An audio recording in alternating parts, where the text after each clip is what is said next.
Olá, salve, salve, muito bom dia! Estamos aqui para começar mais uma edição da nossa revista radiofônica. Informação, prestação de serviço, entretenimento, tudo isso no papo dessa quarta, 7 de agosto de 2019. Sejam muito bem-vindos.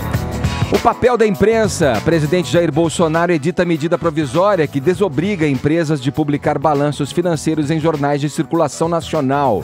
Os veículos de comunicação, claro, perderão uma grana e tanto. Orgulho e preconceito. O adeus à grande escritora Toni Morrison, a primeira negra a vencer o Nobel de Literatura. Polêmica na passarela.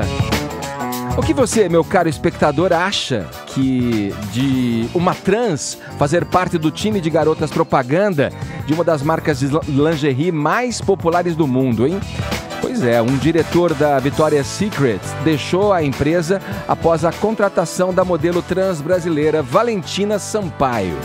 Esses são alguns destaques do Morning Show que está só começando e você aí é o nosso convidado especial. Vamos lá para mais um dia de bate-papo, informação e entretenimento aqui na Jovem Pan. Bom dia, Paulinha. Bom dia, Edgar Piccoli. Tudo bom? Tudo bom, Deixa eu só dar uma Ed. notícia antes aqui que me escapou. Deixa eu falar o seguinte, você que acompanhou o Jornal da Manhã, antes da gente passar a tag, Paulinha, a Justiça autoriza a transferência de Lula para São Paulo. A juíza federal Carolina Lebos autorizou hoje a transferência do ex-presidente Luiz Inácio Lula da Silva para São Paulo. A Lebos, a juíza Carolina Lebos, é responsável pela execução penal do ex-presidente, que cumpre pena na sede da Superintendência da Polícia Federal, lá em Curitiba. Não tem informação do local ainda, será lotado o presidente, né, para onde o presidente irá, mas a informação é de que a juíza já autorizou essa transferência para que o Lula continue cumprindo a sua pena aqui em São Paulo. Agora sim, vamos lá para a nossa hashtag de hoje. Já temos uma, né? Temos, Ed. Sabe que daqui a pouco a gente vai falar de impotência, disfunção erétil, reposição hormonal. A gente vai receber a terapeuta. Um assunto de interesse público. A Paulinha Napolitano vai vir aqui com a gente para conversar sobre isso. E aproveitando esse gancho, o nosso Departamento Estruturado de Hashtags Avançadas criou uma tag, Edgar, que será usada hoje pelos destemidos. Vamos a ela. Corajosos, homens humanos, querido, que não tem nada a esconder e sabem que sim, tudo bem. Pode acontecer com qualquer um, Edgar. Sabe que até as minas brocham também, tá? Bem, Hashtag acontece. já brochei sim. Hashtag já brochei sim, você participa, você dá seu testemunho, você conta a sua história particular, entendeu? Alguém vai usar essa tag? Já tem gente usando. Corajosos, Isso aí. corajosos. Quem Mas nunca, é importante pô? se falar sobre pra trazer o assunto à tona Tipo- e apoiar os amiguinhos que já negaram fogo. Tipo, quem nunca? Só eu. Você acha que essa tag... Você acha que essa tag vai subir, Paulinha? Eu acho que vai TT? subir com tudo, galerinha. Hashtag já brochei sim. Posta um gif, um meme, só não vai postar a foto do que aconteceu que a gente não precisa ver. Não precisa saber. Ó, uma outra maneira de você interagir com a gente é pelo WhatsApp 11 931 17009 é o nosso número e eu lhe pergunto, repasso a pergunta, Carol 20. E aí, já broxou? Manda bala. Teve problemas aí nessa área?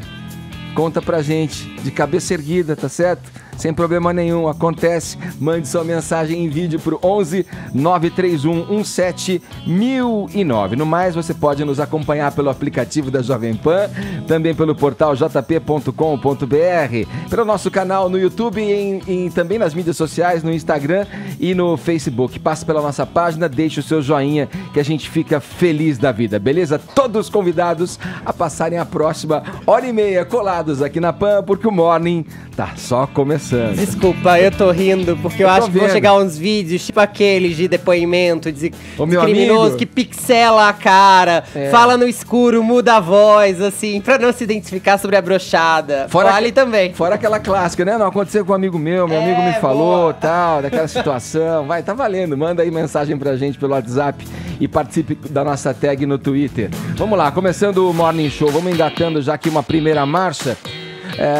A gente abre o noticiário aqui falando de política, mais especificamente sobre uma série de diálogos da Vaza Jato. Dessa vez, a conversa envolve o ministro do Supremo Tribunal Federal, Gilmar Mendes. As informações chegam diretamente de Brasília na reportagem de Antônio Maldonado. O ministro Gilmar Mendes, do Supremo Tribunal Federal, reagiu à informação de que a força-tarefa da Lava Jato teria buscado provas na Suíça contra ele. Segundo uma reportagem com supostas mensagens roubadas de celulares de membros do Ministério Público, publicada pelo jornal El País nesta terça-feira, os procuradores de Curitiba discutiram usar o caso de Paulo Preto, conhecido como operador de propina do PSDB, para reunir munição contra o ministro. A ideia, segundo apontam os supostos diálogos, era ter argumentos para impedir que Gilmar Mendes julgasse determinados casos ou até mesmo para garantir o impeachment dele.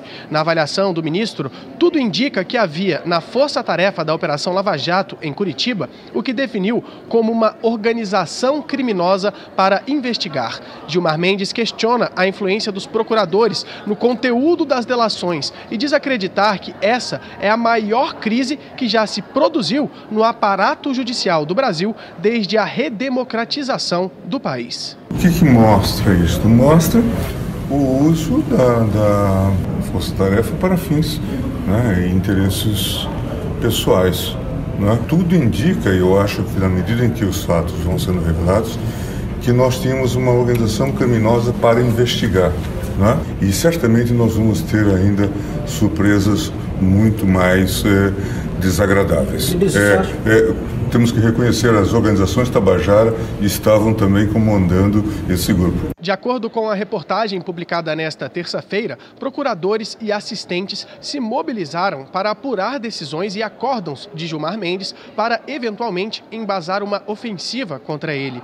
Eles teriam sido coordenados por Deltan Dallagnol e planejaram, inclusive, acionar investigadores na Suíça para tentar reunir munição contra o ministro. A questão é que o ministro do Supremo só pode ser investigado pela Procuradoria-Geral da República e após autorização do plenário da Corte, o que não ocorreu. De Brasília, Antônio Maldonado. Bom dia, Edgar. Seguinte, ontem, comentando aí sobre a frase lamentável, né, do ministro Gilmar Mendes, ontem eu tive a honra de almoçar com uma sumidade, né, no combate à corrupção, o grande jurista e professor Modesto Cavalhosa, né, e ele foi o autor do pedido de impeachment do Gilmar Mendes. Então eu me sinto especialmente inspirado em comentar essa notícia. No pedido de impeachment do ministro Gilmar, o professor ele arrolou mais de 30 crimes de responsabilidade, uma verdadeira ficha corrida. E a essas faltas todas, nós podemos somar essas declarações do ministro, comentando aí sobre o vazamento de conversas obtidas por prática criminosa. Acho que são dois trechos em especial que a reportagem trouxe. O primeiro, abre aspas, mostra o uso da força-tarefa para fins e interesses pessoais. Mentira. Se tem uma coisa que está clara, certo? É que o objetivo, tanto o objetivo público quanto o objetivo secreto, que nos foi supostamente revelado aí pela Vaza Jato, ambos esses objetivos da Lava Jato é um só, é colocar corruptos na cadeia. Isso daí tá bem claro, não tem nada de interesse pessoal. E tem o segundo ponto, que esse sim é mais delicado, quando o ministro Gilmar Mendes fala o seguinte, abre aspas, tudo indica, eu acho que nós tínhamos uma organização criminosa para investigar. Além de ferir o decoro da posição que ele ocupa, além de antecipar um juízo de mérito e de atestar a sua suspeição para julgar qualquer processo relacionado à Lava Jato, a declaração do ministro ela pode ser interpretada como criminosa. E quem dispõe dessa forma é o Código Penal quando trata dos crimes contra a honra. A Lava Jato ela não é uma instituição abstrata, ela é uma pequena força-tarefa formada por pessoas que são conhecidas do grande público. Então, falar que a Lava Jato se trata de uma organização criminosa é ofender a honra objetiva dos seus integrantes. Portanto, é um ato que agride a reputação dos procuradores e das demais autoridades. Aliás, é importante a gente falar sobre isso, sobre reputação, né? Que é a ideia, que é o juízo que as outras pessoas elas fazem de nós. É um bem muito precioso para quem vive em sociedade. E aqui é importante colocar um parênteses, né? Talvez, como o ministro Gilmar Mendes não consegue mais viver em sociedade de tão vaiado, de tão execrado que é em público, até mesmo fora do Brasil, é capaz que ele tenha se esquecido do valor do que é ter uma boa reputação. voltando aqui, são dois os tipos previstos no Código Penal que tratam dos crimes contra a honra objetiva, né? A difamação, que é você atribuir um fato ofensivo à reputação de alguém, e a calúnia, que é imputar um fato criminoso a alguém falsamente. E aqui é o ponto mais delicado. Tanto o artigo 288 do Código Penal como a Lei 12.850 das organizações criminosas, elas tipificam como crime não só a formação de quadrilha, como a própria organização criminosa. Então, o ministro Gilmar Mendes ele foi muito específico na acusação que ele fez. No crime de calúnia, certo? Se a acusação contra a vítima for verdadeira, extingue-se a punibilidade. É o que a lei chama de exceção da verdade. A gente tratou isso, inclusive, quando o nosso convidado foi o Ciro Gomes. Só que aqui não cabe exceção da verdade porque não existe investigação, não existe processo e muito menos condenação contra qualquer membro da Lava Jato. Então é um verdadeiro absurdo o que o ministro falou. Agora, OAB, os senhores advogados garantistas, imprensa especializada, Ética Terva, se os senhores achavam que o ex-juiz Sérgio Moro era suspeito para julgar a Lava Jato, eu fico imaginando que não haja então nenhuma dúvida sobre a suspeição do ministro Gilmar Mendes para julgar qualquer processo no âmbito da Lava Jato. Alguém acha em sã consciência que o Gilmar Mendes ele pode ser considerado imparcial depois desse tipo de declaração pública, né, veiculada pela imprensa? E tem mais. Né? Se isso que o ministro falou não é crime, se for uma mera crítica exacerbada, então os ouvintes da Jovem Pan, ou mesmo os procuradores, os policiais da Lava Jato, que obviamente estão se sentindo ofendidos, nós poderíamos dizer sem qualquer repercussão legal, abre aspas, tudo indica que o STF é uma quadrilha. Repetindo, abre aspas, tudo indica que o STF é uma quadrilha. Certo? Isso seria um crime? Seria uma crítica, aí fica para o melhor juízo dos garantistas. Bom dia. O que a gente tem é o que a gente olha e vê nos diálogos. Os diálogos já estão na mão do Ministério da Justiça, já encaminhados para o Supremo Tribunal Federal, naquela troca ali de envios, né, que sai de uma mão, vai para outra mão, sai do juiz Valisney, vai para o STF. Então, se a gente tomar por base que os diálogos que os agentes públicos e os agentes da justiça têm em mãos são os mesmos diálogos que a gente vem acompanhando em divulgação através do site The Intercept e com a colaboração de outros veículos, Folha de São Paulo, É o País, Revista Veja, outros programas também, a impressão que fica é muito nítida, assim, ao tentar chegar a um ministro da Suprema Corte com o intuito de derrubá-lo, de arranhar a sua reputação, seja lá qual for, usando o caso do operador do PSDB, porque é disso que estamos tratando, havia uma investigação em cima de um operador do PSDB chamado Paulo Preto. O Deltan Dallagnol, que é o coordenador da Força-Tarefa da Lava Jato, ele incorreu mais uma vez em uma ilegalidade de conduta. Isso parece óbvio até para o mais leigo que acompanha de forma até superficial o noticiário político, pode concluir que ele agiu de forma ilegal, fora dos ditames da justiça, da conduta de um agente que busca a justiça. Fica cada vez mais claro, no meu entender aí, isso eu estou dizendo, a minha opinião, a minha avaliação, que essa aura de super-herói encapado o envaideceu em demasia. Falo do Deltan Dallagnol. No afã dele manter-se nesse pedestal de bastião da moralidade, surfando no desejo mais que legítimo de nós brasileiros, né, de combate à corrupção, agia, na verdade, como um paladino desviado aí das regras legais na condução da sua equipe para um agente de justiça, simples assim. Querer entender de outra forma, rebuscar, não, vamos entender o que é e chamar as coisas com o nome que elas têm. A sua colega, inclusive, nesses diálogos, onde ele comemorava e celebrava risos, deboches, situações envolvendo a condução ali de seus pares, na conversa informal que levava ali no aplicativo de mensagens de Telegram, foi alertado ao dizer que o sonho dele era ver o Toffoli e o Gilmar Mendes fora do STF, acompanhado de risos. Alertado pela sua colega Laura Tesler, com a seguinte palavra: calma, estamos falando de um ministro do Supremo Tribunal Federal, não cabe Não cabe aqui a gente estabelecer investigação para um ministro da Suprema Corte. Isso, como foi dito na matéria do Maldonado, cabe à Procuradoria-Geral da República e só ensejada pela Procuradoria, pelos procuradores, se a prova cai no colo, como se diz. Quer dizer, cai no colo uma prova que ofusca uma outra pessoa, que não é o foco original da investigação, aí sim, se essa pessoa tem prerrogativa de foro, a investigação tem que ser encaminhada diretamente para a PGR, que dá a condução ao caso. Mas não foi assim. A conversa seguiu. E nesse bojo de diálogos divulgados pela Vaza Jato, foi ouvido um dos procuradores responsáveis pelo caso Banestado, que foi conhecido como caso Banestado, que foi um caso emblemático aí, que abriu caminho, inclusive para a Lava Jato. Esse caso Banestado era no combate à lavagem de dinheiro. O nome do procurador da República é Celso Treis.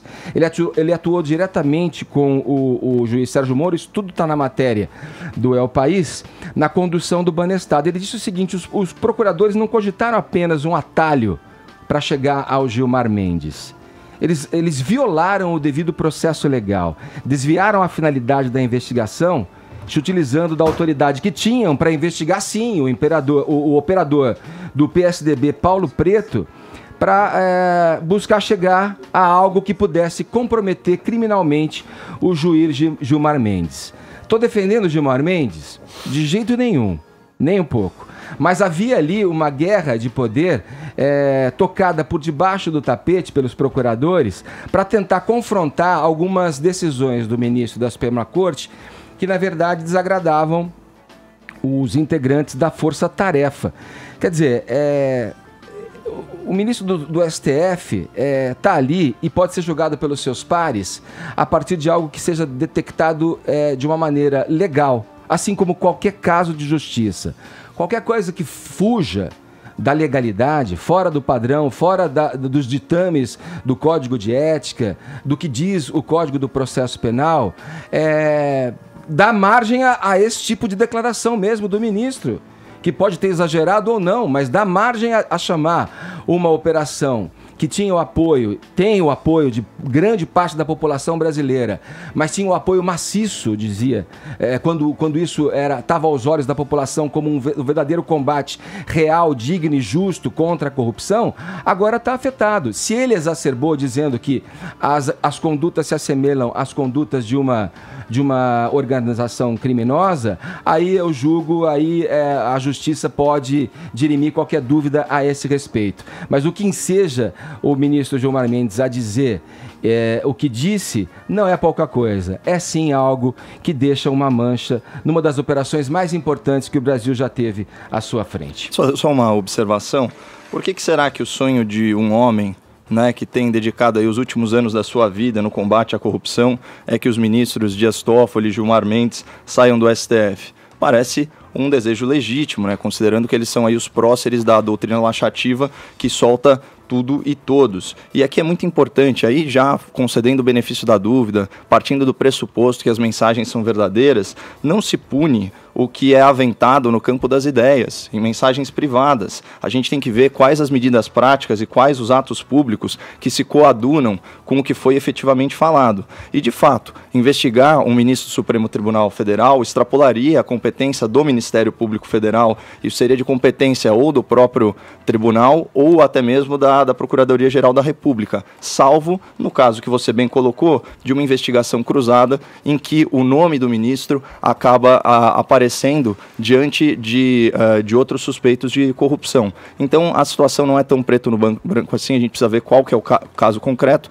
e é muito difícil porque no âmbito da Lava Jato a gente fala de boatos e ilações, então é difícil trazer para a realidade. Posso concordar que um desejo meu, um desejo teu, um desejo da Paulinha, um do Fefito, um do cidadão qualquer que queira que o ministro saia porque não gosta, tá tudo certo. Agora, um agente público que age deliberadamente, aí, como comprovam os diálogos, direcionando as investigações numa área onde ele não poderia estar atuando, aí sim eu vejo um grande problema. Acho que eu não estou sozinho. Vamos seguir aqui, Paulinha, é você que fala agora. Vamos falar dessa história da Victoria's Secret, ou não, é o antes... Ah, sim, vamos lá. Na próxima O nosso próximo assunto aqui é sobre comportamento. Como eu disse na abertura do programa, um importante diretor da Victoria's Secret deixou a marca após a contratação de uma modelo trans, que é brasileira, inclusive. Paulinha, conta essa história. É o primeiro caso que acontece, porque a Victoria's Secret tem várias modelos brasileiras que já integraram ali o Adriana Lima, para dizer uma, né? Mas como modelo trans, numa empresa desse porte, e com a propaganda que tem, com o conhecimento público que tem, como a Victoria's Secret tem, acho que é inédito, né? É a primeira vez que acontece e, na verdade, por enquanto a gente pode considerar que é uma coincidência, né?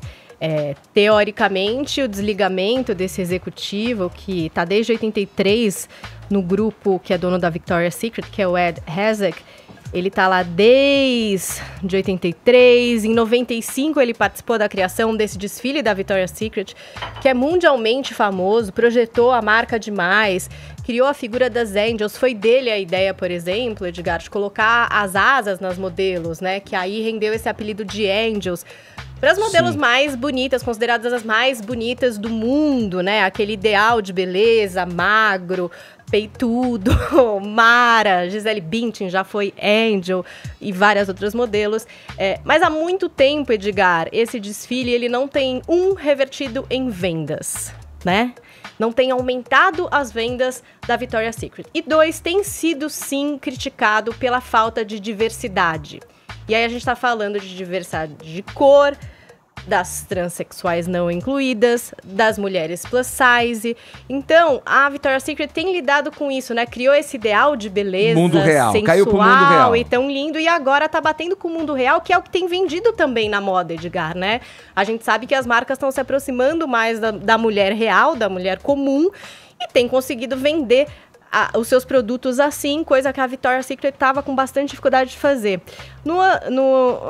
Ultimamente eles tinham até contratado uma chefe executiva, a Jen Singer, para fazer exatamente essa transição, né? Levar os produtos da Victoria's Secret para mais próximo da mulher comum de corpo diverso. E aí, até na época, em 2018, se eu não me engano, uma declaração desse executivo, que é o diretor de marketing do Ed Razek, para a Vogue, provocou a saída dela da empresa. E ele dizia que a Victoria's Secret não estava interessada em incluir nesse desfile, nesse grande show, a diversidade, porque, na verdade, era um desfile de sonhos, né? E que ali você não precisava ter muita realidade, porque era um show, era uma fantasia. Isso pegou muito mal, essa declaração que ele fez para a Vogue. Então tivemos a saída dessa executiva e muita gente caracterizando essas observações como insensíveis, e depois ele veio a público pedir desculpa por ter dito isso. Então, bom, ele diz que está se aposentando, que era um plano já que ele tinha combinado com o chefão da empresa, que ele está lá há muito tempo, então já estava pensando em se aposentar agora em agosto. E, não sei se coincidentemente, a gente tem a entrada da brasileira Valentina Sampaio para fazer a campanha da Pink, que é a marca mais jovem e mais confortável da Victoria's Secret. E outra, Edgar, parece que nem vai ter o grande show da Victoria's Secret esse ano. A gente já teve a declaração de uma das modelos, que é a Shanina Sheikh, que participa desses desfiles, dizendo que esse ano não haveria esse desfile da Victoria's Secret. Isso não foi nem desmentido, nem confirmado, mas ao que parece, a Victoria's Secret está repensando a sua forma de se posicionar. E talvez a saída desse executivo de marketing aponte aí para uma nova direção e para um tempo aí para se reinventar, e talvez não com o show, com as Angels inacessíveis, maravilhosas, deusas, divas, mas com uma outra ação que, enfim, acompanharemos, Edgar. Eu acho que são novos tempos, sabe? Chega do tempo em que a mulher é objetificada. É quase como se a gente olhasse para o Brasil dos anos 90 e visse que hoje a gente não vê mais mulheres dançarinas ganhando close ginecológicos na televisão ou dançando na boquinha da garrafa. Marcou uma época, muita gente tem nostalgia disso, mas a música brasileira também se transformou, o comportamento feminino também se transformou. No caso da Victoria's Secret, eu ia dizer isso mesmo, não vai ter mais o desfile, tudo indica que não. E isso é mesmo aponta mesmo um caminho para o fim da objetificação feminina, porque os desfiles sempre foram muito criticados por conferirem ideais de beleza às mulheres que são meio considerados impossíveis, né? Afinal de contas, nem todo mundo parece uma Alessandra Ambrosio. Aliás, uma grande minoria parece uma Alessandra Ambrosio. Nem todo mundo é um cabide, literalmente. Você tem que manter a forma 60, 90, 60. Acho que são essas as medidas ideais. Você tá falando da tal ditadura da ditadura da magreza, da estética. Magreza. E normalmente essa ditadura da magreza, da estética é branca e loira, o que não contempla a diversidade. As negras são minoria ainda em desfile. Quanto a Valentina, acho que esse executivo fez um grande bem ao contratar a Valentina, porque tá mais do que na hora da gente entender que mulheres trans são mulheres. Ponto final. Valentina, que aliás já tinha feito história no São Paulo Fashion Week, junto com a Lea T, já tinha feito história na ao Vogue estampar francesa, a capa da Vogue, já fez história em muitos momentos da moda internacional, assim como a Lea T segue fazendo. Então, em vez de se preocupar com o fato dela ser trans, vai se preocupar com o fato de que ela tá representando muito bem o Brasil. Arrasou, Victoria's Secret. Vamos voltar aqui à política. Eu queria só fazer uma observação, né? A gente está falando aqui dos Angels da Victoria's Secret, né? Aliás, é incrível como o Morning Show, um programa de debate que debate até o sexo dos anjos agora. Eu acho muito importante a gente dar o benefício da dúvida ao diretor, né, que agora está se aposentando, e não assumir que ele é preconceituoso. E da mesma forma, as pessoas que polemizam, que de alguma forma criticam a contratação da modelo trans, porque isso pode estar, inclusive, relacionado a uma visão de negócio, de mercado, né, e não tem absolutamente nada a ver com predileções pessoais. Porque é óbvio que se existe aí espaço para a diversidade de gênero, para as agendas progressistas, também existe espaço para o padrão, embora a gente critique ele aqui bastante, e para a tradição. Isso daí também vende. Quando a gente fala de um mercado como esse da Victoria's Secret, né, que é o mercado de lingerie, tem alguns componentes que são fatores importantes, né? Tem o componente aspiracional, tem o componente da erotização. Então, o sexo biológico, o sexo genético, ele pode ter protagonismo na decisão da consumidora, do consumidor, na hora de se relacionar com essa marca. Então, a resistência à modelo trans, ela pode ter a natureza de negócio, de mercado. Eu acho que a gente só não pode a gente tem que tomar cuidado só, não se precipitar, sair apontando o dedo como se as pessoas que tomassem decisões de mercado que vão no sentido contrário à promoção da diversidade de gênero, como se elas fossem preconceituosas, mas de qualquer forma, que o mais importante é parabenizar a modelo brasileira por por ter alcançado aí tamanho sucesso e superado aí a diversidade. Preconceituosas não, talvez burras, porque mulheres trans também consomem lingerie. É ignorar um mercado que, aliás, está crescendo cada vez mais. Acho que é importante pensar nisso.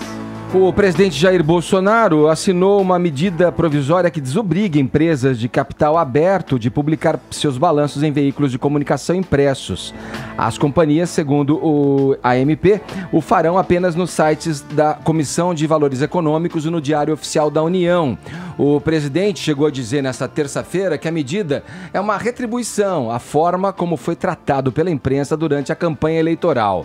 Depois, em outro momento do dia, negou o caráter de retaliação. Zé Maria Trindade, você aí de Brasília sempre conta pra gente tudo que acontece, tudo que repercute aí pelos corredores da capital federal. O fato é que, dessa história toda, a única certeza, por enquanto, é que os jornais vão perder uma grana, né, Trindade? E se a gente associa isso a uma posição recorrente, contrária à imprensa do presidente, parece que a gente acredita na primeira parte do comentário dele, né? Bom dia. Muito bom dia a todos. Olha, Edgar, quase R$1 bilhão. O presidente se comparou ao Deus Príapo, né? Talvez pelo tamanho da caneta, pela força da caneta, ele se comparou ao Deus Príapo. Mas olha, é o seguinte, demorou, uma medida que já é considerada antiga, a obrigação de publicação do balanço em um jornal de grande circulação ou regional, né? Isso já passou, todos os arquivos hoje são feitos de forma eletrônica, fica muito mais fácil a publicação dos balanços, que continuam sendo obrigatórios, né, a divulgação dos balanços nos sites da Bolsa de Valores e também nos sites das empresas, né? Sim. Da mesma forma, a transparência é a mesma. Agora, para um mercado que vem encolhendo, que é o mercado de empréstimos, isso aí é um golpe muito duro, né? Principalmente para os jornais regionais. os jornais regionais e que publicam os balanços têm ali uma receita considerada garantida e logo no início do ano. Este ano, todas as publicações já aconteceram, fica para o ano que vem, 2020, esse buraco no orçamento. O que não está certo é o presidente sugerir que tomou essa decisão de uma maneira vingativa, de uma maneira a retaliar os jornais. É isso que não está certo. Mas essa mudança, ela é uma realidade. Os jornais já não são mais a garantia de que vão continuar publicando e dando transparência. Essa transparência ela é até mais total por ser permanente, né, nos sites exatamente da empresa e da Bolsa de Valores. A transparência continua e eu considero até muito mais transparente. Sim, Zé, e nenhum problema quanto a isso. Poderia ver de todos os ângulos como uma coisa que é um sinal dos tempos. Isso poderia estar publicado nas mídias digitais, como é o caso aí do que vai acontecer a partir dessa mudança, dessa não exigência mais da publicação em veículos impressos. Mas, falando um pouco dessa estratégia, dessa tática já percebida desde muito do presidente, da polarização, do cerceamento de adversários que não rezam a sua cartilha, que não abanam o rabo, quer dizer, fica a impressão de que cada vez mais ele vai buscando minar ali quem pensa diferente, quem pensa de forma contrária. O problema é que o presidente deve saber que se esse grupo de adversários se transformar num grupo maior dos aliados, para ele vai representar um problema aí num futuro próximo, né? Deveria, talvez, ali, na minha modesta opinião, agir de uma maneira mais republicana, agir como um presidente de todos, né? E não só de um grupo que o elegeu. O corte foi muito brusco. Ontem o comentário era esse. Jornais aí da área econômica, eles terão dificuldades, terão que cortar gastos, né? Esses jornais especializados em matérias econômicas. Haverá sim, tem que cortar gastos, porque é quase 1 bilhão, repito, de verbas que deixam de ir para esse setor. A expectativa era de que isso, num determinado momento, teria que acontecer. Mas a expectativa era de que isso acontecesse pausadamente e não abruptamente, como agora na medida provisória. Mas é indefensável, né? Atualização. O que não dá é para fazer esse escárnio em cima de um problema que se criou em outro setor. Eu acho que aqui é o caso da gente tratar primeiro da onda e depois da espuma, até porque eu vou concordar em gênero, número e grau com o Zé Maria. É correta a medida provisória que extingue essa obrigação imposta às grandes empresas para a publicação dos seus balanços em jornais impressos. Ela é uma medida liberal que mitiga a burocracia e reduz aquele malvado custo Brasil. Né? Então, inclusive é uma medida acertada até do ponto de vista ecológico, né? Pela economia de papel e resíduo que ela acarreta. A publicação dos balanços, né, na imprensa é uma obrigação que encarece muito a operação dessas empresas. A gente está falando na ordem de milhões de reais, o Zé Maria até trouxe a ordem de R$1 bilhão. Isso é recurso que poderia ser investido de forma muito mais produtiva nos próprios negócios e nos seus indivíduos, nos seus profissionais. Tem muita gente que está querendo fazer uma engenharia social e argumentando, não, mas o dinheiro ia para outro setor produtivo. Mas vamos lembrar que quando o dinheiro muda de mão, né, ele acarreta tributo. Então existe aí uma perda natural para a máquina burocrática. É uma forma muito menos eficiente. Você trocar esse dinheiro de mão é uma forma muito menos eficiente de você incentivar a economia. Então, assim, na pior das hipóteses, a gente está falando de uma decisão correta pelos motivos errados, porque falar em retaliação é um despropósito, né? Isso não tem cabimento. Como não tem cabimento também a imprensa depender do governo. A gente quer o quê? Uma mídia independente, né? E independente não só do governo, mas que também não viva às custas de outros setores produtivos, né? A eficiência é uma regra de mercado, ela se impõe a todos nós aqui do setor privado e a gente não pode ter nichos privilegiados se sustentando aí com base em legislação especial, em subsídio e toda a sorte de intervencionismo estatal. Ademais, privilégios aí, né, regalias, né, para falar bem claramente, né, que devem ser cortadas. Me lembrei da notícia agora dos gastos com cartões oficiais aí, cartões corporativos aí, né, que atingiu um número, uma exorbitância, hein, Zé? Foi da ordem do quê? Chegou a R$1 bilhão ou não?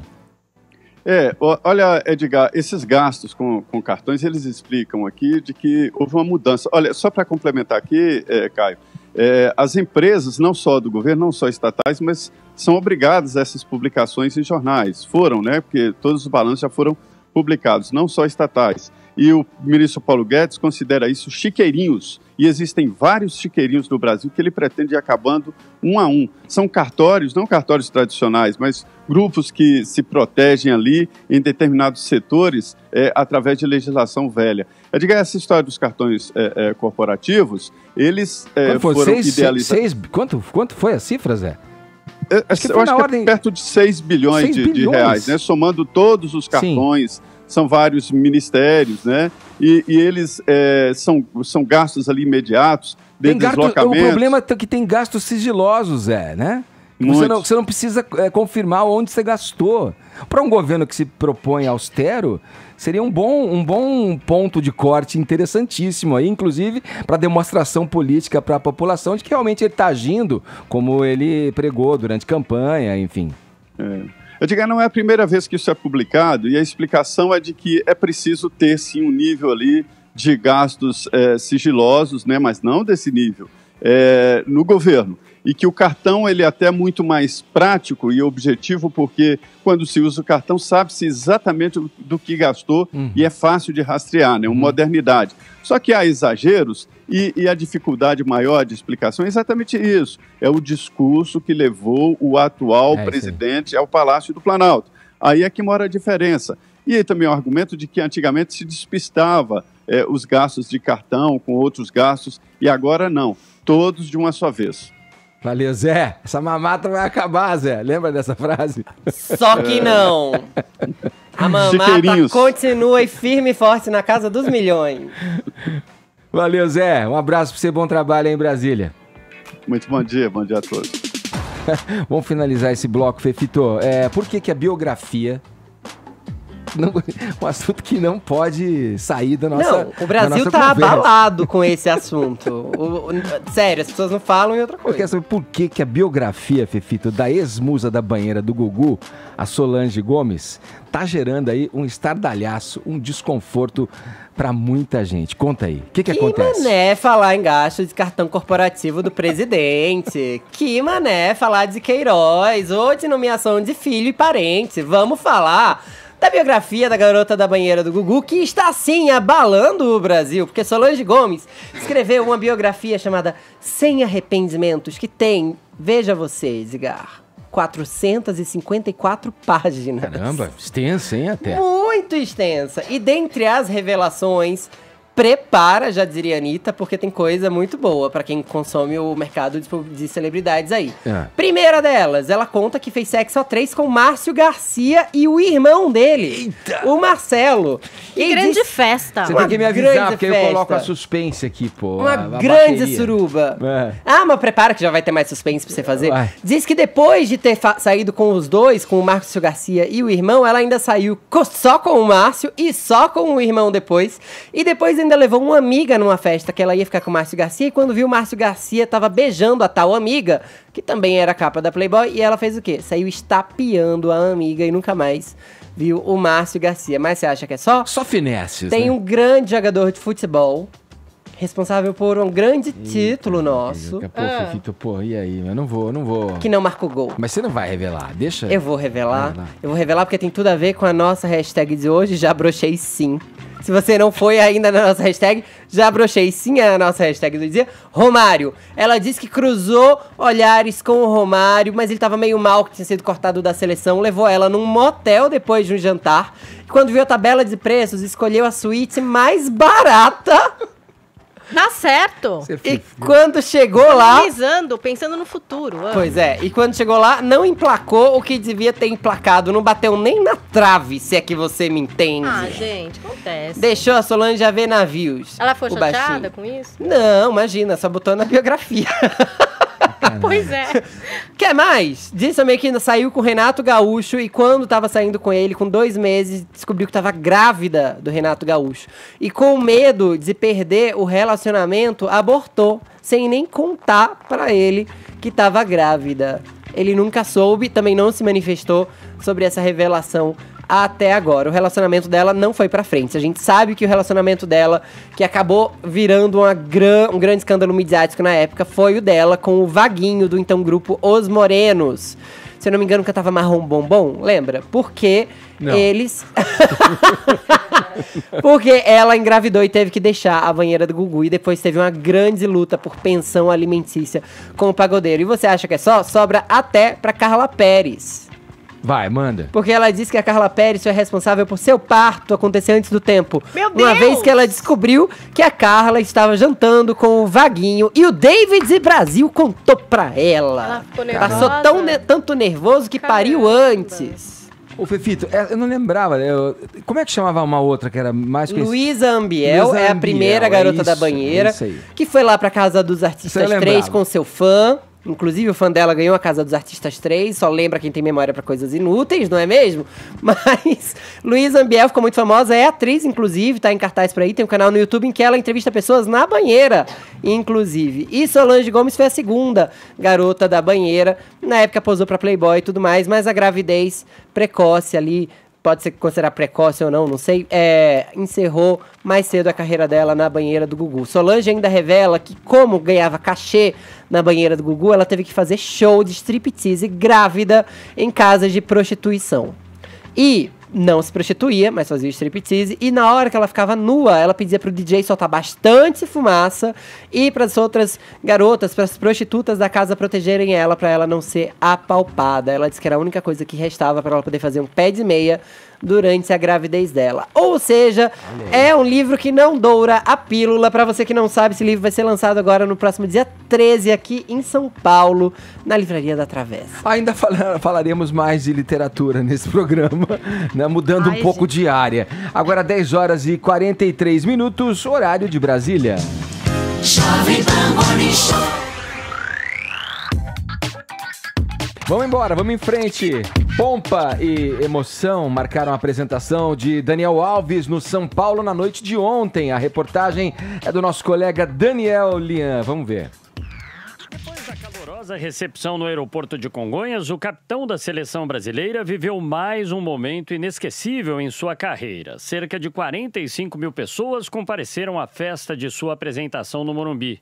Gente de todas as partes. O torcedor Maurício Sá levou a família e já deposita esperanças em Daniel Alves, que retorna ao Brasil. E tomara que isso traga de volta os títulos que São Paulo merece. Os depoimentos de amigos foram exibidos no telão.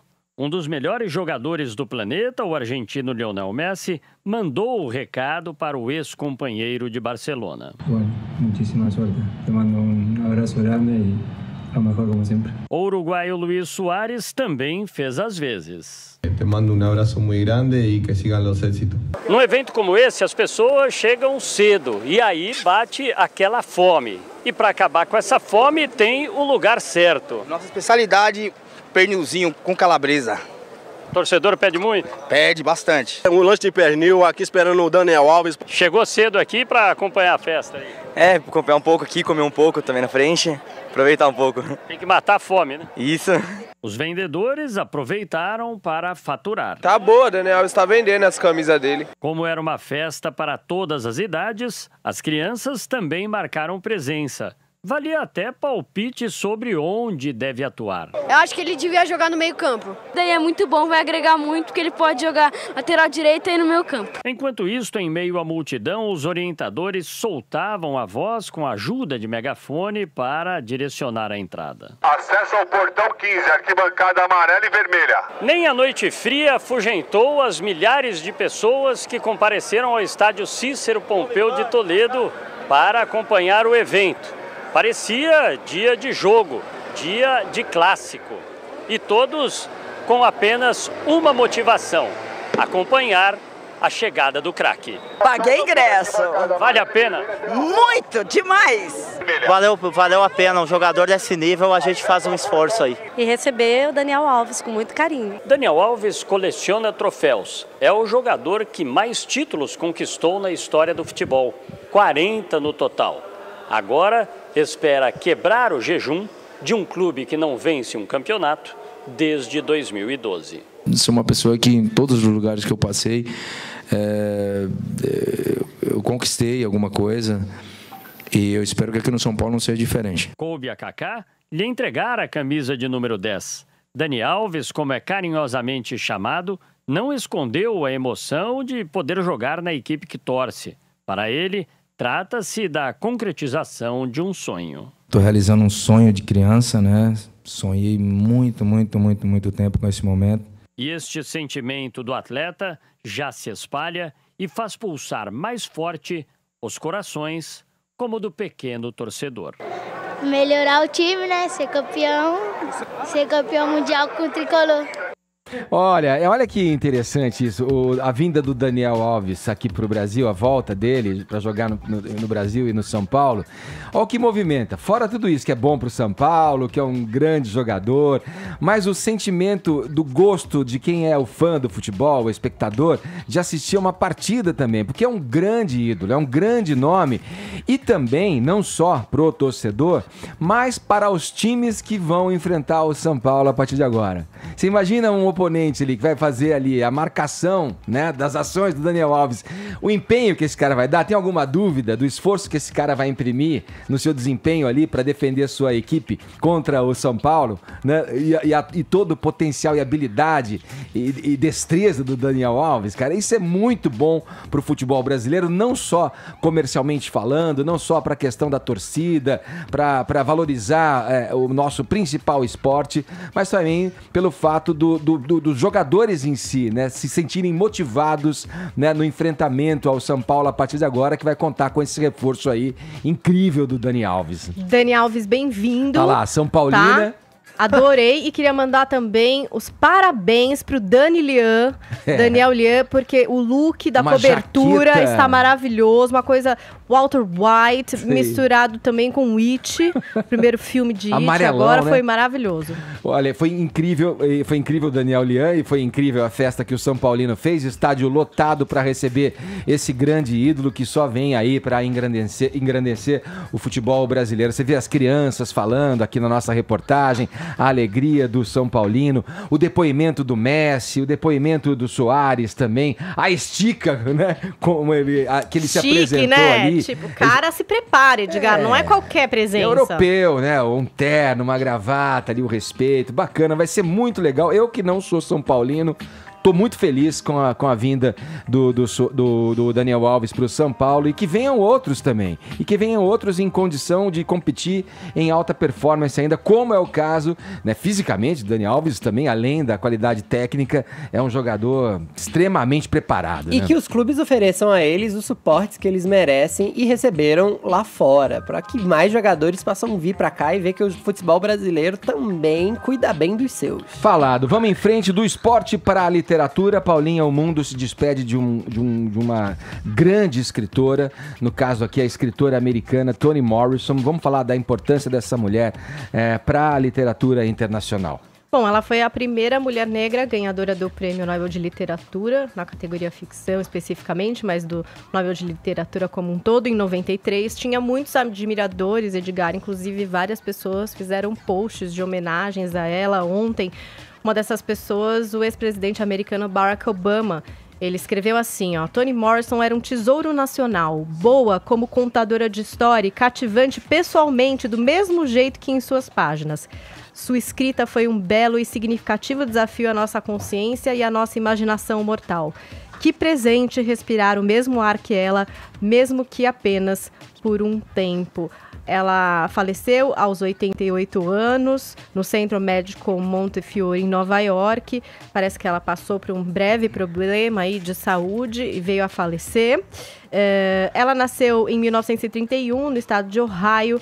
Um dos seus livros mais conhecidos, Edgar, que inclusive deu origem a filme e que também estabeleceu um laço muito forte, um vínculo dela com a apresentadora Oprah Winfrey, foi Amada, de 1987. A Oprah produziu e protagonizou essa história no cinema.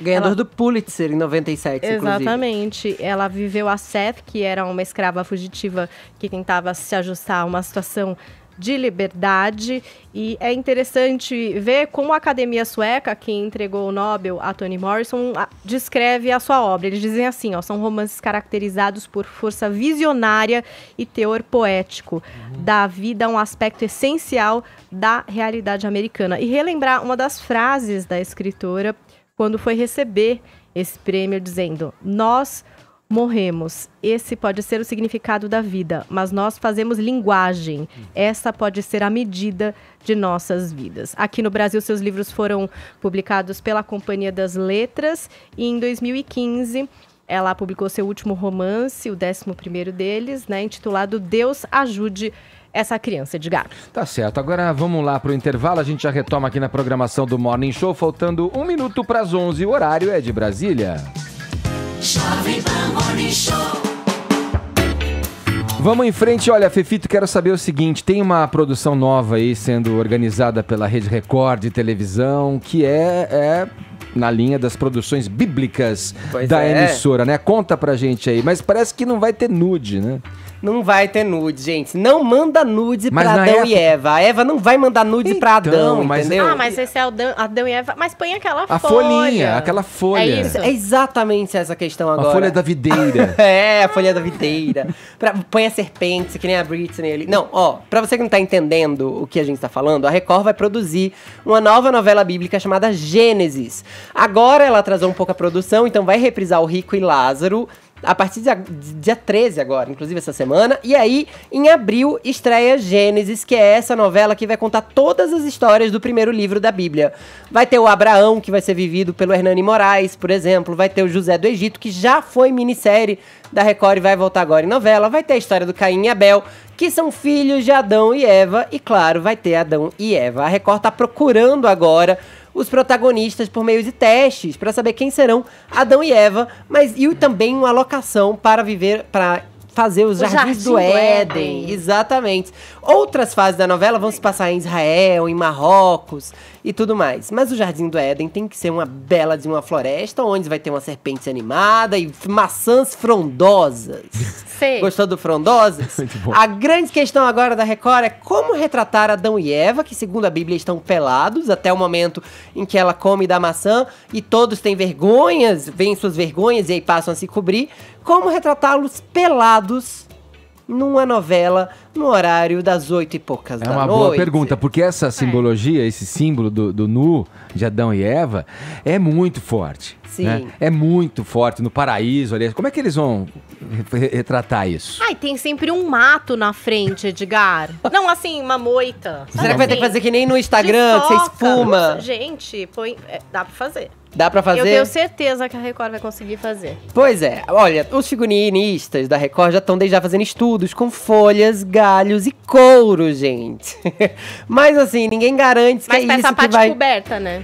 Ou não. Porque, talvez enfim, nem tenha a parte talvez pelada. só tenha truque ali. Só ponha mais roupa. Aí eles cobrem com mais coisa depois, entendeu? Entendi. A novela ainda tá sendo escrita, claro. Já entregaram o primeiro bloco de capítulos, o Emílio Boechat, que tá escrevendo. Mas desde já, essa não é uma questão moral não, viu, gente? Essa é uma questão, aliás, de classificação indicativa. Tudo bem que a Record não mostraria gente pelada, mas às 8 da noite já não pode. Então tem que dar aí um truquezinho de como vai ficar o Adão e Eva pelados. Mais informações sobre isso você tem no blog mais fino, elegante e sincero dessa rádio, depois do da Paula Carvalho, que é o jp.com.br/Fefito, onde você também pode descobrir uma outra história. Peraí, deixa eu só falar um pouquinho tem recursos de angulação de câmera que você pode... Fecha no close do rosto. Você pode disfarçar, usar de recursos também digitais. E se eles fizerem só de costas? Você pode se utilizar, a direção pode se utilizar de diversas técnicas. Não tem muro no jardim Pra manter a sensação e a presença do nu sem que se mostre de uma maneira... Só plano americano, do ombro pra cima. Explícita, escancarada e tal. Só tem que cuidar, porque às vezes nessa profusão de produção, né, como a gente chama em produção em larga escala, padaria, que fica produzindo, pode escapar ali, vez ou outra, um extintor de incêndio. Tem que cuidar pra isso não Mas aí que é legal, aconteceu. Aí que é divertido. Já aconteceu. Aí vira tabajara demais. Já aconteceu. Gente, aconteceu em Game of Thrones, porque não pode... Sério? Esqueceram o copo do Starbucks, depois uma garrafinha de água lá embaixo da cadeira. Por que não pode acontecer no Brasil? Mas é que teve uma produção da Record que escapou ali Foi bem legal, no Egito. Olha, e eu já prevejo um debate também sobre o criacionismo, porque, claro, muita gente vai achar que a teoria da evolução está sendo contrariada. Mas eu tava falando que no meu blog você pode ainda descobrir uma outra história sobre o Gregório do Vivier, que no Greg News dessa semana, pouca gente assistiu porque é da HBO, e aí vai pro YouTube e tem aquele momento de ganhar atração, mas o Gregório do Vivier, e tá lá no meu blog, todas as frases, todo o relato dele, disse que teve o celular invadido por um hacker também. E, coincidentemente, as mensagens pararam no mesmo dia que o hacker da Vaza Jato foi preso.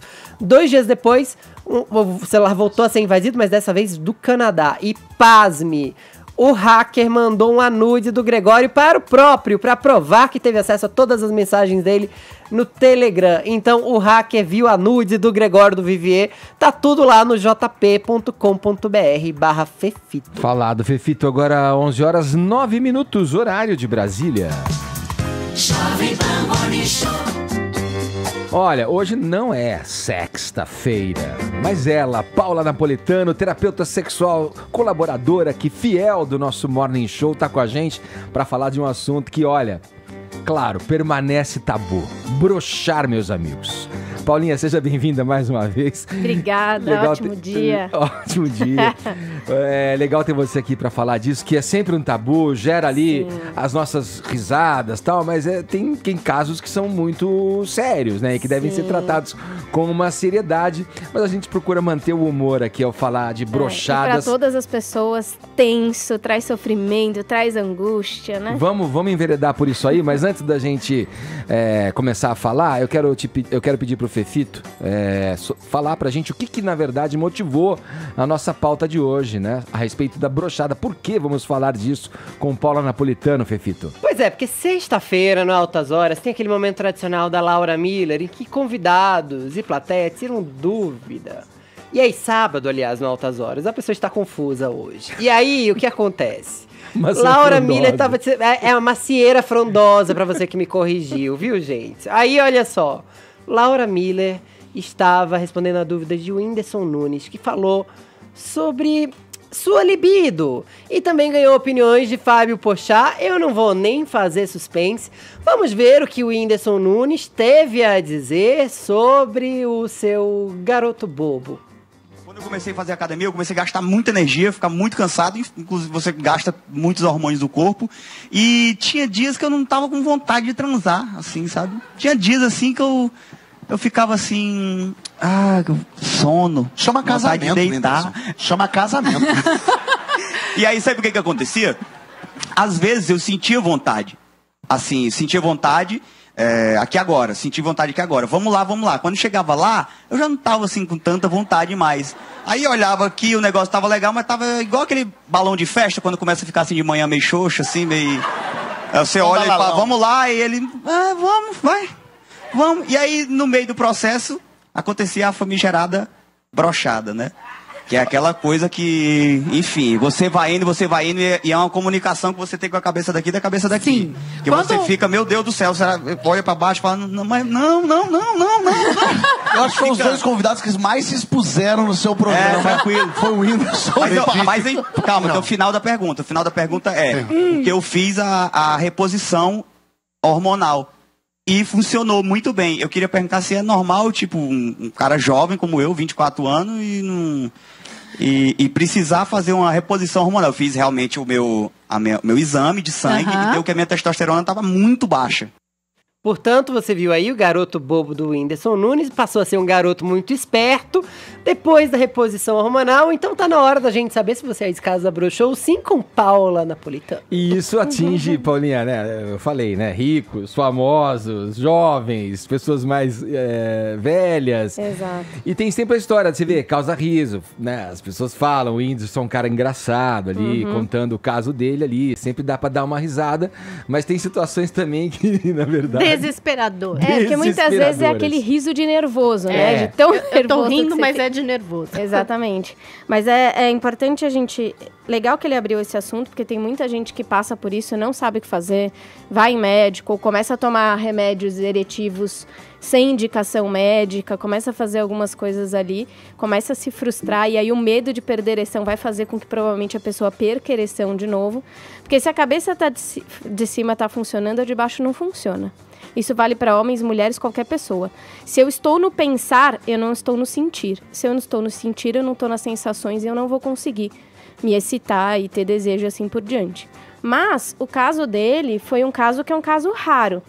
Porque normalmente baixa de desejo e disfunção erétil masculina em pessoas jovens Da como idade ele, dele, é. não é comum Uhum. ele ter essa baixa de testosterona. E ele associou, não propositalmente, mas ele estava contando o caso específico Isso, dele com essa da história academia. de começar a fazer ginástica. Tem alguma ligação Não, isso, Paulinha? normalmente não. O que ele pode se ele estava exagerando na atividade física, o fato dele estar cansado demais faz com que ele tenha pouca vontade para tudo, porque a pessoa está cansada. Sim. Mas isso baixar a testosterona dele, não.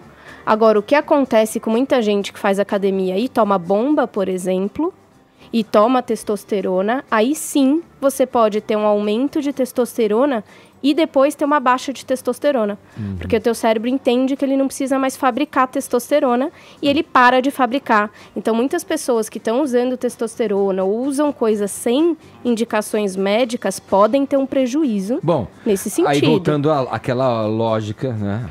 Aquela obviedade, né? Com acompanhamento médico na Exato. quantidade certa e indicada para não causar esse efeito, digamos, colateral do Exatamente. uso da testosterona. Mas é importante a gente se perguntar uma coisa.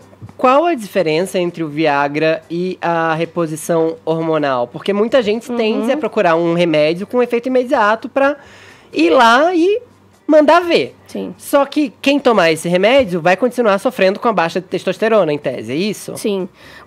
Todos os medicamentos eretivos, Viagra, Cialis, Levitra, qualquer um deles, o que ele vai fazer? Ele vai fazer com que você flua mais sangue para os seus corpos cavernosos e você tenha uma ereção. Se você tiver desejo. Se você tiver um estímulo, porque ele não mexe em desejo. No caso dele, por exemplo, talvez também não fosse adiantar para a ereção, mas se ele não tivesse o desejo, se ele não tivesse estímulo, talvez ele não teria. Reposição hormonal é para testosterona, né? Ou outras reposições hormonais. Mas nesse caso, a testosterona ela vai influenciar em baixar desejo, baixar dificuldade de ereção, em ter menos energia, ter menos vivacidade. Ela interfere num conjunto como um todo. Sim. Quando tá baixa. Quando tá baixa. E não é só para homem, né, Paulinha? A mulher muitas também. vezes faz reposição de testosterona. Aliás, Sim. é algo bem comum. Hoje a gente tem uma reposição mais equilibrada, que tem menos riscos de picos, né? Que é a reposição transderme, então é o creme que é passado normalmente no braço, em algumas regiões. Mas sempre tem que ter um acompanhamento, porque ela pode ser perigosa se não for com acompanhamento. Até Paulinha. no caso dos homens, se não tiver acompanhamento e esse homem ainda deseja ter filhos, ela pode fazer com que você pare de produzir a testosterona. Paulinha, E você quantas eventualmente brochadas são ficar infértil. suficientes para que a gente saiba que tem que procurar um médico? Boa. Normalmente, segundo o DSM-5, que é o manual, né, que fala de ser uma disfunção sexual, a gente tem normalmente um prazo de 6 meses. Então tem que ser algo que seja constante, na maioria das vezes, tem que estar trazendo prejuízo, né? Então não é aquela coisa do nosso mito, do que a gente vê muito em filme pornô, de que eu brochei uma vez, ou que ficou meia bomba uma vez, ou 2 vezes. Então precisa ser alguma coisa mais constante. Mas o primeiro passo é exatamente o que ele fez, é procurar um médico para ver se não tem nada físico. No caso dele até tinha uma questão física, mas é rara. Em pessoas jovens, até 50 anos, pelo menos, é mais raro isso acontecer. Mas, Paulinha, também tem um fator psicológico nessa história, porque, por exemplo, se o cara bruxar uma vez e daí das próximas vezes ele ficar nervoso... Total. E aí ele começa a repetir por uma questão de ansiedade, de falar, caramba, o que tá acontecendo? E às vezes... é um lance da cabeça mesmo, Exatamente. né? Da cabeça de cima, digamos assim. Pode ser as duas coisas juntas, o físico e o psicológico, mas mais de 80% das disfunções eréteis são por ordem psicológica. Ô Paulinha, deixa eu saber, voltando um pouco pro Whindersson, no caso dele, a gente noticiou aqui, antes dessa participação no Altas Horas, que motivou aqui a pauta de hoje sobre brochada e tal, ele passou por um quadro depressivo, que também ficou conhecido, ficou popular, porque ele divulgou, falou sobre isso, tudo. Essa relação do problema que a gente está falando aqui, da questão da brochada com a depressão, qual é a ligação que isso pode ter e quando é possível transar estando deprimido?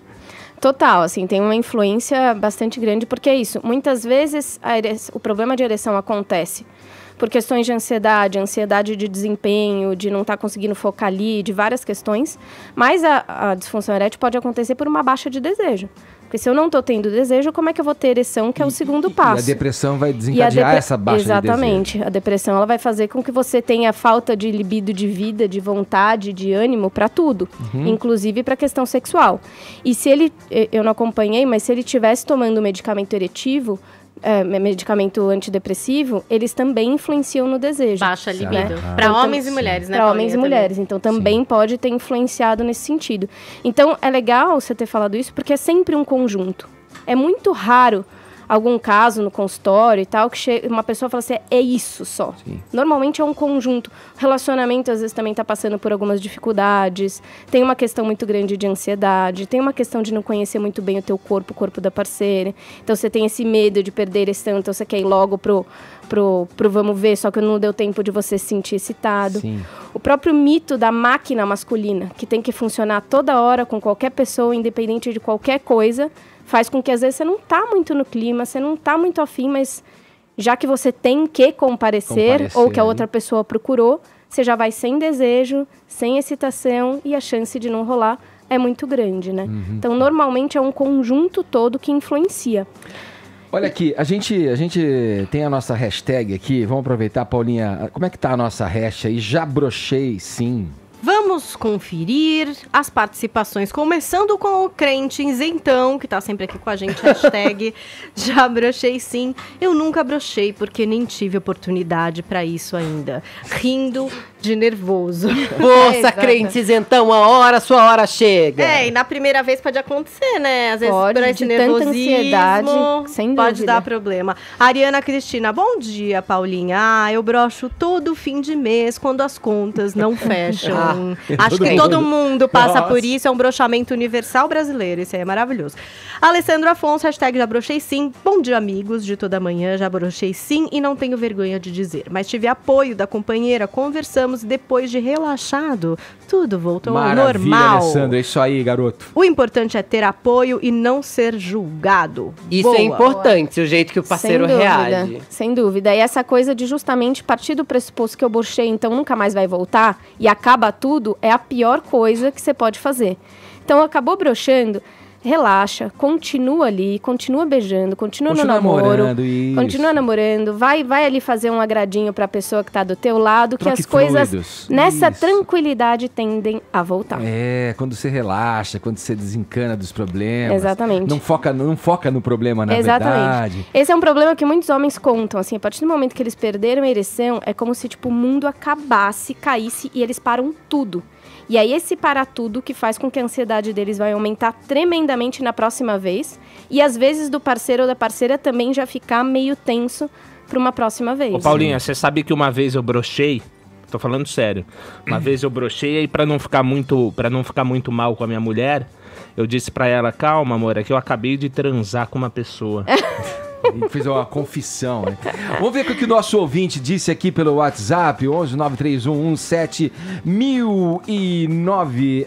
Mandaram mensagens acerca desse assunto também. Brochadas, será que o pessoal levou no bom humor? Vamos conferir aqui o que chegou pra gente. Bom dia, pessoal do Morning Show, Alisson Santos. Falo aqui de Boss. Sou muito fã do programa e quero dizer que sim, já brochei.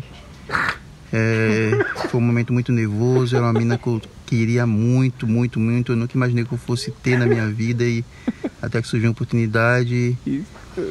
Então na hora ali eu fiquei pensando o tempo inteiro, caraca, era a mina que eu tanto queria estar na minha frente e tal, daquele jeito. Aí, mano, na hora a parada não funcionou de jeito nenhum. Segura essa camiseta. Aí eu tive que me contentar, ter que arrumar uma desculpa, pai. E deu nisso, né, cara? Mas eu tive sorte que ela me deu outra oportunidade, aí eu pude lavar a minha alma.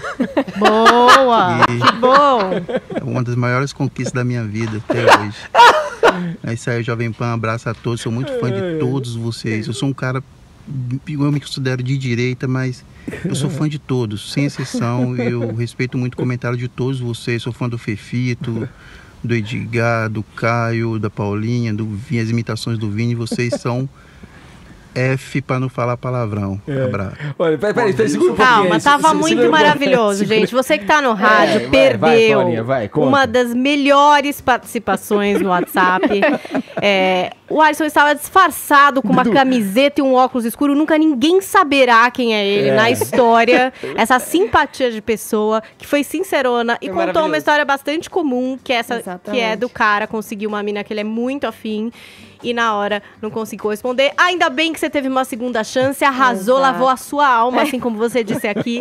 Eu fiquei muito feliz de ver esse vídeo. É muito maravilhoso. Ele ia largando a camiseta, eu falei, no final ele vai revelar a sua face. Exato. Mas não aconteceu. Vamos lá, tem mais aí. Solta, Murilo. Bom dia, eu sou Felipe Silva de Minas Gerais e teve um amigo meu uma vez que não só broxou, mas começou a chorar durante o rolê, e achando que era impotente, achando que era isso tudo, mas no final era só uma broxada mesmo, primeira vez. Nada mais sério. Fala pessoal da Jovem Pan, meu nome é Giovanni, eu falo de São José do Rio Preto e já broxei e com certeza a maioria já broxou, por mais que seja difícil as pessoas admitirem, mas é algo que acontece quando você perde o foco, quando tá muito nervoso, porque sexo é aquele momento de nervosismo, principalmente das primeiras vezes que você tá ali com a pessoa, todo mundo com expectativa, enfim, acontece. E o negócio é manter a calma, existem outros artifícios até que tudo volte ao normal, é manter o controle, levar no bom humor e o mais importante, manter a cabeça erguida. Um abraço pra vocês. Sem trocadilho. Até mais. Isso aí. E acho que é legal que ele falou também dessa coisa, e a gente precisa lembrar, né? A penetração não é e não deve ser a única forma de prazer numa relação, né? Então, se a ereção não está acontecendo, aproveite as outras coisas. Paulinha, o Tiozão Games, que sempre tá com a gente aqui no Twitter, pediu para falar sobre o tríbulos terrestres. E tem outros também princípios considerados naturais aí para dar um up na libido, ou enfim, né? Não tem? Ovo de codorna, amendoim. Batido com caracu. Isso daí tem alguma pesquisa que conforma? Vou pedir pra Paulinha ser rápida, que a gente já tá no finalzinho. Você fica broxe com diarreia. Tem umas questões mais psicológicas, né? Mas o tríbulos, ele acaba contribuindo para uma testosterona meio endógena e para uma vitalidade maior. E quando você tem uma vitalidade maior, pode ser, se não for nada físico ou psicológico intenso, que dê uma ajudadinha, né? Boa. Edgar, queria só fazer um convite. Vamos lá. Que esse tema tem a ver, tá dentro do meu novo livro, então eu queria fazer o convite pro dia 6 de setembro, dia do sexo, onde eu vou lançar o meu novo livro, Sexo Explicando. E aí nas minhas mídias tem as informações do lançamento. Maravilha. Então, para quem quer acompanhar no Instagram, @sexplicando e no Facebook, psicóloga Paula Napolitano. Maravilha. Paulinha Napolitano com a gente. Parabéns. Muito obrigado. Parabéns. Parabéns mesmo. Obrigada. Muito legal ter você sempre aqui com esse sorriso maravilhoso, esclarecendo as coisas e nos fazendo entender que a gente pode broxar, que é natural, que é humano broxar. Exatamente. Valeu a força, querida. Obrigada. É isso aí. Olha, Paula Napolitano, aí para saber mais, a gente já falou no Sexplicando. Sexo Explicando no Instagram e psicóloga Paula Napolitano no Facebook. Falado. Agora vamos para os ganhadores. Paulinha, como estamos aí, hein? Temos ganhadores ou broxou o nosso Twitter? Né? Pior é que não broxou, a gente subiu para número 2. Olha aí, tá zoando. Entre outros assuntos, né, Edgar? Digamos que nem todo mundo quis fazer sua confissão aqui na minha tag, entendeu? Mas tá tudo certo, eu vou escolher aqui um vencedor para retirar seu prêmio na Jovem Pan. Maravilha. E do WhatsApp, muito obrigado você que participou, interagiu com a gente. Amanhã tem mais, a partir das 10 da manhã, aqui pela Jovem Pan. Sempre no final do programa, costumo agradecer o prestígio da sua audiência. Vamos lá, amanhã tem mais. Cuidem-se, hein? Tchau. Tchau. Morning Show.